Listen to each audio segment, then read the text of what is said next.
Despite the feds telling the world that they've been doing everything they can to help affected Americans, the numbers are in, and the agency failed to even answer the phone.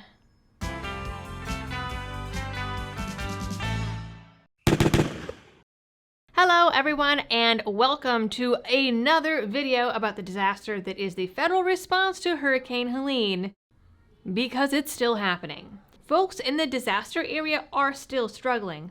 We didn't even get it as bad as North Carolina and Eastern Tennessee, and we still have downed power lines in our neighborhood. There is still debris everywhere, despite the government saying they were going to start picking it up back on October 14th. And it was only this past weekend that they finally pulled the tree off the house down the street. We didn't even have steady internet until the very end of October. Our local grocery stores are still having supply issues, and folks in the mountains of North Carolina are still living in rubble, some of them only able to access their homes by dirt roads that a bunch of miners from West Virginia came through and built in a matter of 3 days because the government said that it would take months or even a year.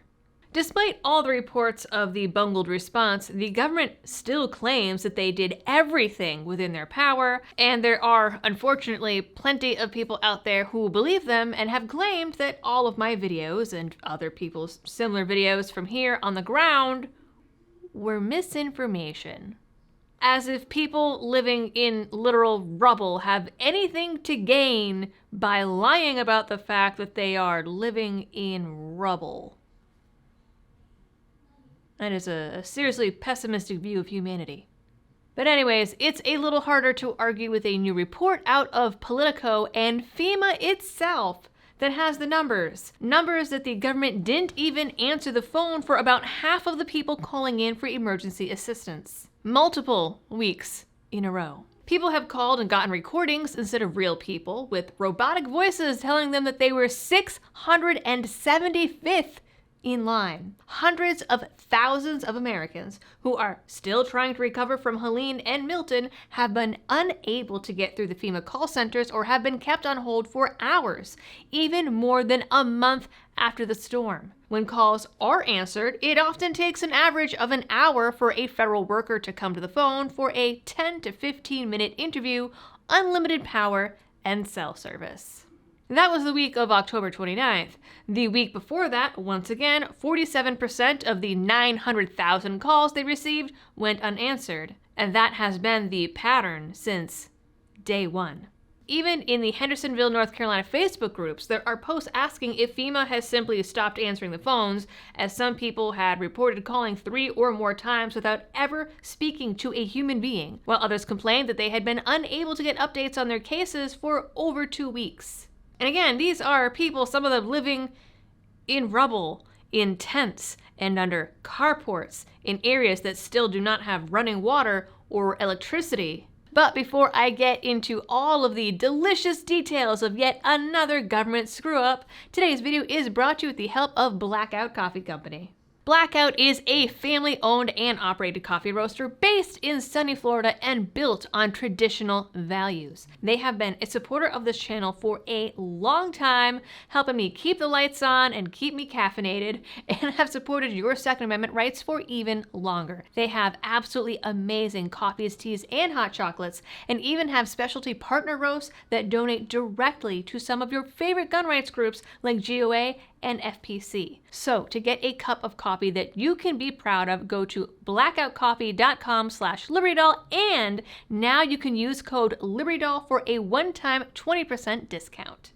So these stats that I have just mentioned come directly from FEMA itself in data that they published on October 29th, and the week before, and the week before that, and the week before that. Now FEMA, a month after this has happened, finally admits that maybe they slipped up a little bit there, and they made a statement claiming that it is due to low staffing. By their own data, they don't have the capacity to deal with any other major disaster. The Biden administration itself said that FEMA was out of money and couldn't support any other aid this hurricane season, and then tried to walk it back after, though even Politico reports that the agency's small business program is out of money. Meanwhile, DHS earmarked over $640 million for state and local governments to deal with the influx of immigrants. Congress appointed that money specifically for the purpose of immigration, and so it wasn't able to be used to help hurricane victims.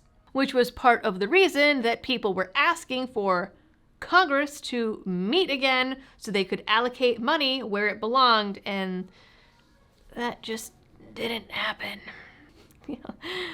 Presidential campaigns were too important.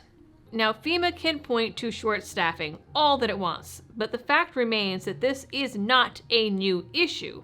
FEMA has been struggling since Katrina in 2005, and we all remember how swimmingly that one went. Now, besides nobody calling Congress in early to allocate funds for Hurricane Helene, if you look back in the history, there was, of course, Katrina. Then, when Sandy hit New York in 2012, FEMA reported that they did not have the staff or technology needed to keep pace with survivors' requests for information. In 2017, FEMA claimed that they were, quote, overwhelmed with hurricanes Harvey, Irma, and Maria, as per the Government Accountability Office. The office reported low morale and inadequate training that led to them dropping the ball and failing to answer 2.3 million phone calls during an 8-week period. 2.3 million. If this was private sector, these people would be out of a job, and they would probably be in court. Even this year, in May, some serious storms swept through Texas, and in June, residents still hadn't received their promised assistance. A month later, many residents still hadn't received a response from FEMA at all, or had an inspector assigned to their case. People reported sitting on the hotline for hours with no answer. Then, in mid-September, a Democratic delegation in Vermont complained of the delays, inadequate response, and conflicting information surrounding flooding in the state. They obviously got nowhere. Then shortly after Helene, FEMA Administrator Dan Criswell complained about the agency's workload. I'm sure the folks of North Carolina and Tennessee were just tickled to hear that. You know, how inconvenient all of their claims and phone calls were while they were literally drowning in floodwaters. She told reporters that there were simply too many disasters for the agency to handle. Another administrator, Brock Long, said the same, saying the government had heaped too many responsibilities on the agency and that it was unsustainable, calling the agency a rusty old bicycle. My point is here that whether you consider it a funding issue, a staffing issue, or a general bureaucracy issue, this is clearly a problem that has been happening for almost 20 years. There has been plenty of time to try to fix it, and I don't know, they just didn't. But that also tells us that the government has been aware of these problems for almost 20 years and tried to gaslight us by telling us that the problems weren't happening.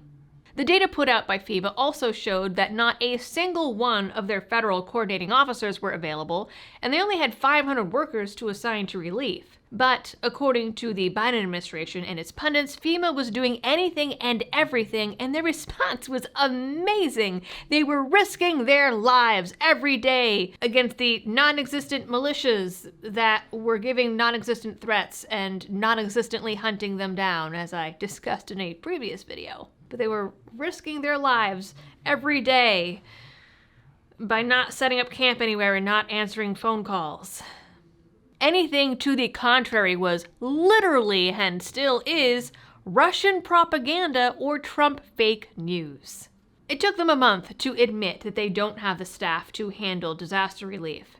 I suspect now that the election is over, we might learn even more about what the agency did and did not do. But remember, kids, any criticism of the government is right-wing extremist Russian propaganda, even if it comes from FEMA itself. Alright gang, apparently I was so tired on my 2 hours of sleep after election night that I forgot to record the outro for this video, so here it is instead. You guys know the drill for all of the algorithm things. As always, thanks for tuning in, stay safe out there, and happy shooting, and get some sleep.